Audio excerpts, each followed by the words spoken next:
Hi! Welcome back to S academy. ఈరోజు మనం engineering physics అంటే first year common physics subject అయిన దీని గురించి అయితే మనం డిస్కస్ చేద్దాము. రీసెంట్‌గా ఈసీ బ్రాంచ్ జరిగింది కదా ఎగ్జాము. ఆ పేపర్‌ని తీసుకొని ఎక్స్‌ప్లెయిన్ చేయడం జరుగుతుంది. సో, ఎవరైతే ఎగ్జామ్ రాసినారో వాళ్ళు ఒకసారి చూస్తే గనుక మీకు ఎన్ని మార్క్స్ వస్తాయనేది ఒక క్లారిటీ వస్తుంది. ఫర్ ఎగ్జాంపుల్ మీరు రాంగ్ రాసినా, తక్కువ మార్క్స్ వస్తాయన్నా కూడా ఫీల్ కాదండి. పాస్ అయితే అవుతారండి. No problem. ఒకసారి ఎక్స్‌ప్లనేషన్ అయితే చూద్దాం. ఎవరికైతే ఎగ్జామ్ మనకు 6 ఉంది కదా! కొన్ని బ్రాంచెస్‌కి అయితే ఎగ్జామ్ ఎప్పుడుంది? 6 ఉంది. అంటే రేపు మర్నాడు ఉంది కాబట్టి, సో, వాళ్ళకి యూజ్‌ఫుల్ అవుతుందనే ఇంటెన్షన్‌తో ఈ వీడియో క్రియేట్ చేయడం జరుగుతుంది కాబట్టి, ఒకసారి అంతా ఒక డీటెయిల్‌గా అయితే డిస్కస్ చేద్దాం. ఓకే. సరే. ఫస్ట్ క్వెషన్ 3 మార్క్స్ క్వెషన్ తీసుకుంటే గనుక మనకు right any 3 advantages of SI units అన్నాడు. సో, యూనిట్స్ అండ్ డైమెన్షన్స్ నుంచి ఈ క్వెషన్ కాకుండా ఇంకేం క్వెషన్ అడుగుతాడు? అంతే కదా! సో, మనకున్నది types of units and dimensions అంతే టాపిక్ ఉన్నది. సో, టైప్స్ ఆఫ్ యూనిట్స్ అడుగుతాడు. లేదంటే డైమెన్షన్స్ పైన అడుగుతాడు.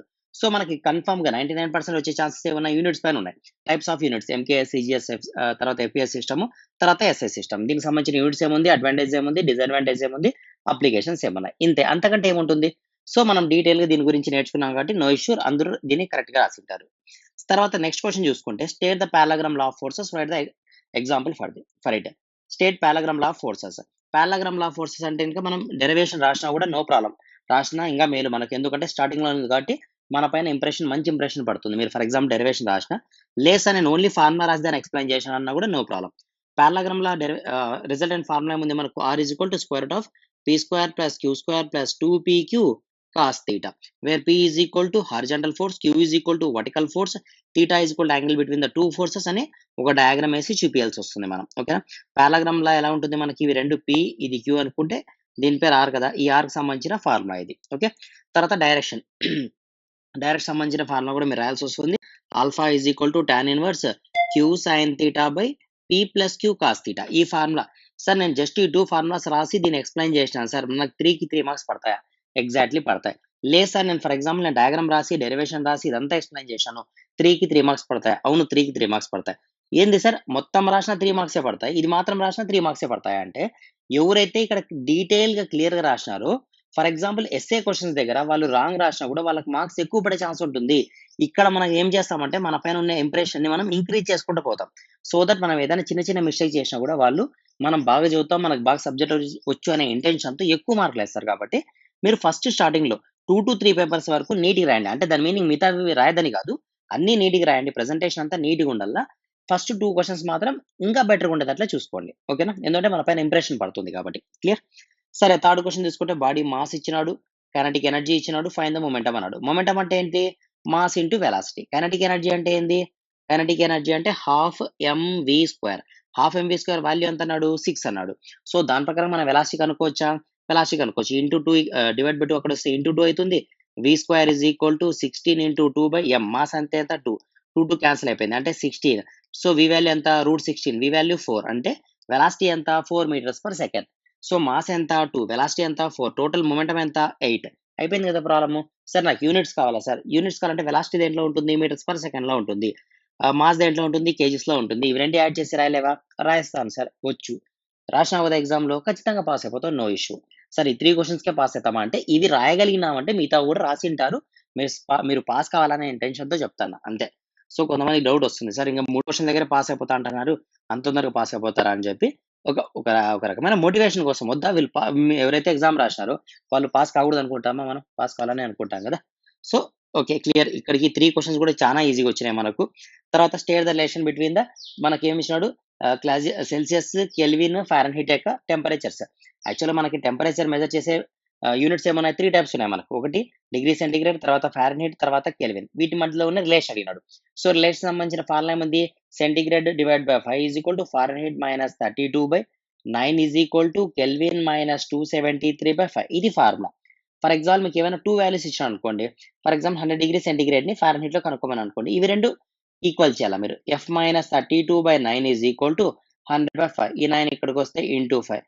తర్వాత ఈ -32 ఈ సైడ్ వస్తే +32. సో, ఫారెన్‌హీట్‌లో మీకు ఆన్సర్ వచ్చేస్తుంది. సో, క్లియర్ కదా!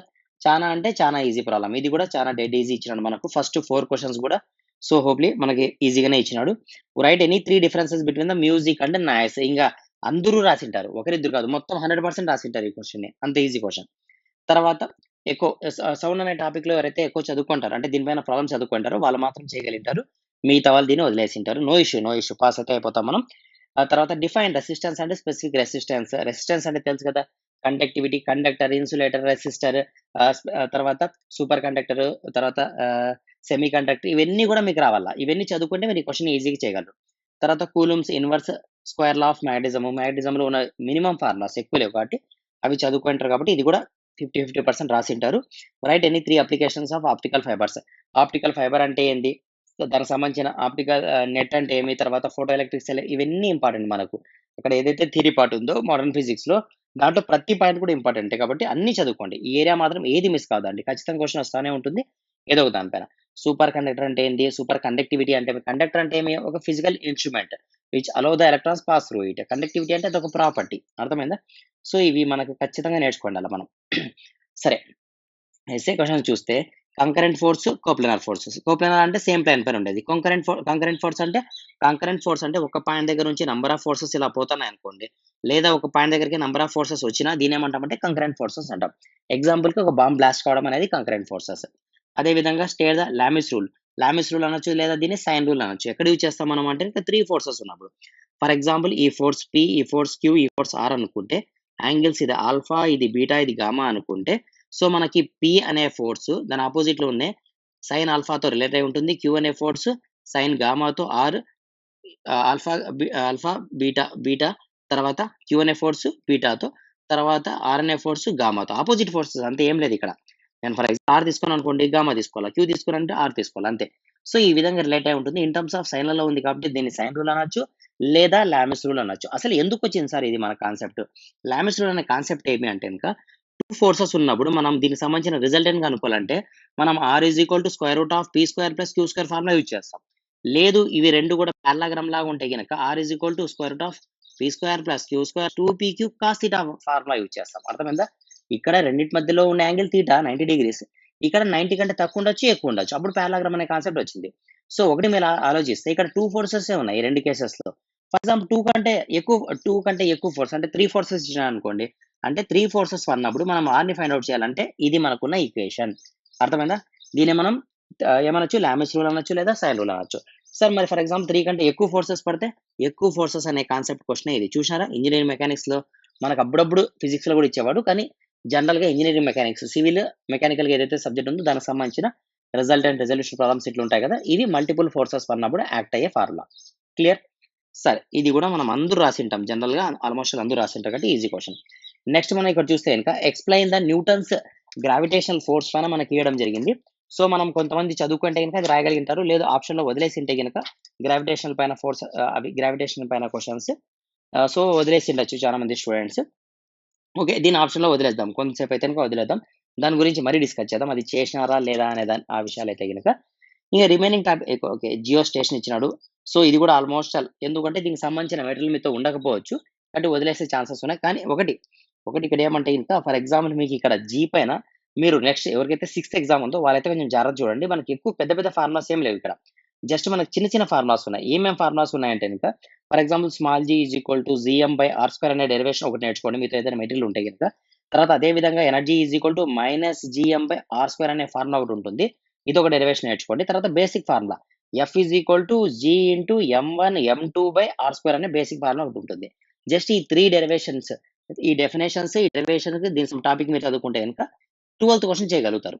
ఈ సాటిలైట్స్ ఇవన్నీ మీరు ఫర్ ఎగ్జాంపుల్ మీతో మెటీరియల్ ఉంటే చదువుకోండి, నో ప్రాబ్లమ్. చదువుకుంటే ఇంకా మేలు. లేదు మెటీరియల్ వేస్తారంటే ఇంకా అట్‌లీస్ట్ ఇదొక నేను చెప్పిన ఈ 3 ఫార్ములాస్ మాత్రం ఖచ్చితంగా బై హార్ట్ చేసి వెళ్ళిపోండి. ఓకే.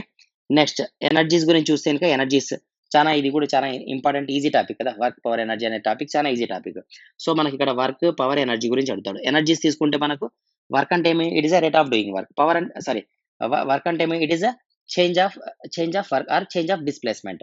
చేంజ్ ఆఫ్ డిస్ప్లేస్మెంట్ మనం వర్క్ అంటాము. Nothing but force into distance అనొచ్చు. మరి పవర్ అంటే ఏంది, ఎంతైతే వర్క్ మనం ఎంత టైంలో చేస్తామని చెప్పేదాన్ని ఏమంటాం, పవర్ కింద తీసుకుంటాం, rate of doing work. Energy అంటే ఏమి, it is the capacity to do the work. Energies ఎన్ని టైప్స్ ఉంటాయి, 3 టైప్స్ ఉంటాయి. ఒకటి pressure energy, kinetic energy, datum energy. So దీనికి సంబంధించిన ఫార్ములాస్ ఉంటాయి ప్రెజర్ ఎనర్జీకి, కైనెటిక్ ఎనర్జీకి, డేటమ్ ఎనర్జీకి. సో ఈ ఫార్ములాస్ నేర్చుకోండి. తర్వాత ఇక్కడ మొమెంటం సంబంధించిన ఫార్ములా ఉంటుంది, అదొకటి నేర్చుకోండి చాలు. ఇక్కడ ఏ క్వెషన్ ఇచ్చినా కూడా మనం చేయొచ్చు. ఇక్కడైతే మనకి జస్ట్ థియరీ అడిగినాడు కాబట్టి చాలా easy question. Explain the different types of energies. Okay, no problem. Defined energy. Okay, defined energy and write its SI units అడిగినాడు. చాలా అంటే చాలా ఈజీ క్వశ్చన్ కదా! ఇంక దీని గురించి మనం మాట్లాడాల్సిన పనే లేదు. ఎందుకంటే జస్ట్ ఈ 3 టాపిక్స్ రాసినా అయిపోతుంది ఇక్కడ మనం. Next state gas laws of derive ideal gas equation. Okay. 1 state gas laws మనకి ఏదైతే లాస్ ఉన్నాయో అవన్నీ రాయండి. బాయల్స్ లా రాయండి. PV/T = కాన్స్టెంట్ ఏమేమి ఉన్నాయో అవన్నీ రాయండి. అంటే ఇక్కడ ఏమేమి ఉన్నాయి మన క్లాస్ 3 లాస్ ఉన్నాయి. PV = constant, Boyle's law V/T = constant, Charles's law P/T = constant, Gay Lussac's law. So ఇవి 3 రాసినా కూడా చాలు మనకు ఆ క్వశ్చన్‌కి సంబంధించి.